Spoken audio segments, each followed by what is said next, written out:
The one commodity that is most valuable on this earth is time. Time to love, time to live.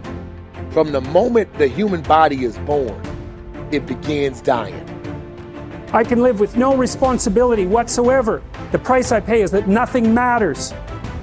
Or I can reverse it and everything matters. But I have to take the responsibility that's associated with that. And so if your life isn't everything it could be, you could ask yourself, well, what would happen if you just stopped wasting the opportunities that are in front of you? What is death? Is it the end? Or is it the beginning? And what is life? What is this thing we call life? What makes life so unique and so beautiful? It is beautiful because whatever you have that you may be facing, what you may be dealing with, life is still good. You are living and achieving your dreams. Find time to better yourself, read, explore, research, live life, do things you've never thought of doing before. That's what it's all about. It might not be fun, it might not be easy, but it is profitable. It does give you results. Think about all of the great people that we admire in our society and the things that they must have had to go through in order to make it look effortless. And one day you're gonna be great, but you think you got time. You think you got time. AET 3 years from now, 5 years from now. I'm telling you, you deserve to be great now. And not only do you deserve to be great, there's some people in your life. You must be yourself if you want to experience your true purpose in life. If you're different, be different. Be different and do it with pride. If someone doesn't like it, if many people don't like it, who cares?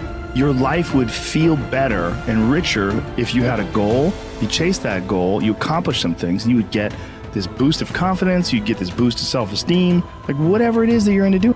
Learn from what you've just done, move forward. Learn from what you've just done, move forward. Repeat, repeat, repeat, all the way forward until one day you're going to get to the end of that tunnel and you're going to see the light. You need to take massive action. And if that doesn't work, try something else. If that doesn't work, try something else. Keep going with massive action and you will find the way because it will give you momentum. The time is now. The time is now to express and for people to believe in themselves.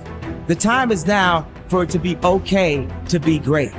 Listen to me, if you work for it, if you're willing to put in that sweat, that blood, and those tears, baby, I'm telling you, you can have what you want, be what you want, do what you want. Are you hearing me? And start now.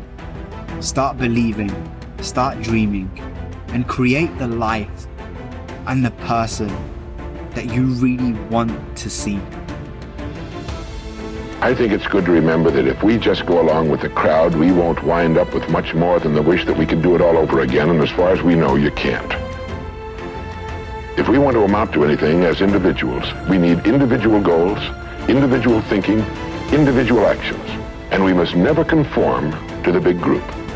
We must love them, we must help them, we must serve them, because our whole success will depend on our ability to do these things.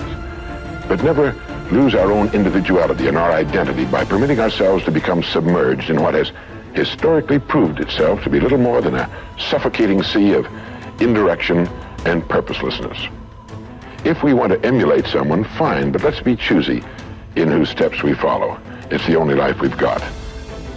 And remember to think. Imagination is everything, and we can become what we can imagine. If you find yourself getting depressed and down at the mouth, as we all get once in a while, you might want to remember this quotation by Dean Briggs. He said, "Do your work.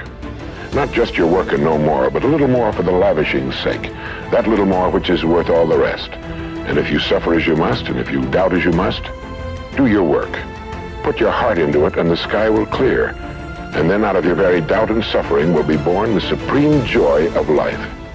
Believe it or not, in an age when we've come to nearly deify leisure time, we've almost lost sight of the fact that virtually all our satisfactions, rewards will come not from our leisure, but from our work.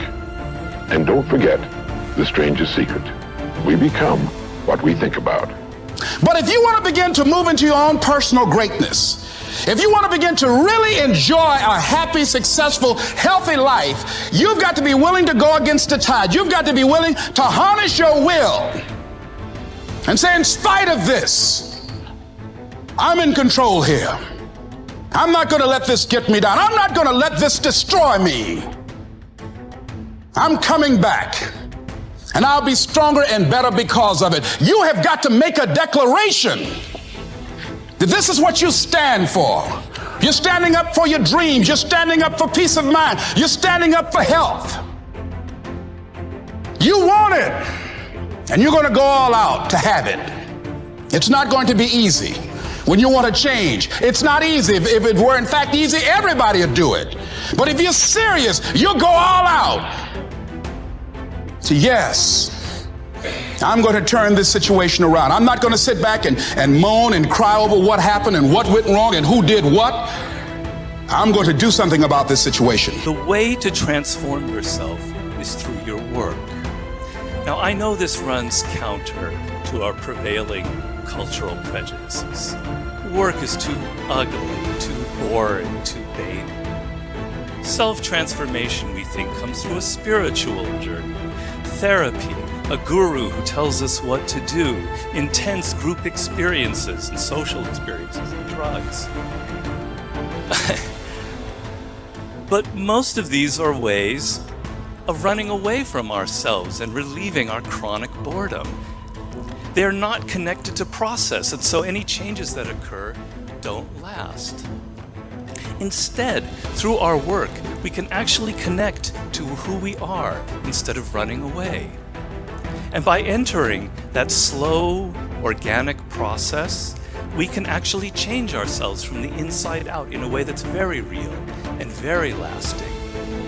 This process involves a journey of self-discovery that can be seen as quite spiritual, if you like. And in the end of this process, we contribute something unique and meaningful to our culture through our work, which is hardly ugly, boring, or vain. This intense focus on one goal is not easy, but it is all important. Orison Swett Marden wrote, "The giants of the race have been men and women of concentration who have struck sledgehammer blows in one place until they have accomplished their purpose.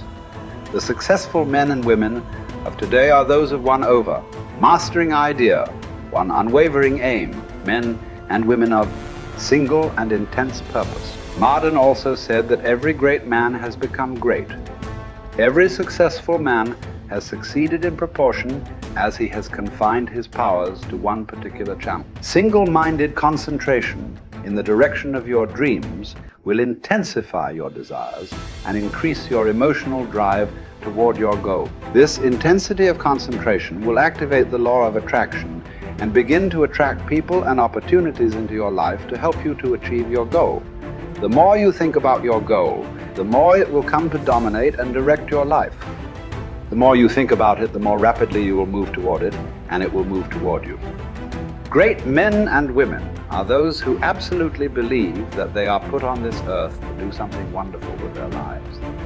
They have a vision of something greater or better than their current circumstances. Personal greatness means having a sense of destiny and a conviction that your thoughts and your imagination are the only real limits to your possibilities. William James said, compared to what we ought to be, we are only half awake. We are making use of only a small part of our physical and mental resources.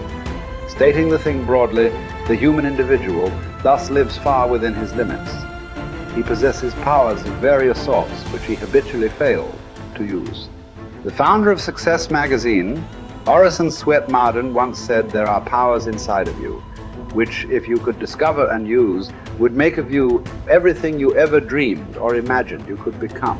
In a 5-year study of leaders reported on in his book, Leaders, Warren Bennis discovered that each of them consciously avoided the comfort zone by continuously setting higher goals. They never allowed themselves to become complacent. They lived their lives fully extended, always striving to be and do more. To develop unshakable self-confidence, you need to see yourself and think of yourself as a leader, and to do what leaders do. You need to stretch yourself toward the outermost boundaries of your potential. You need to set goals that draw out of you the very best that is in you. You need to work toward objectives that cause you to feel a sense of mastery and peak performance.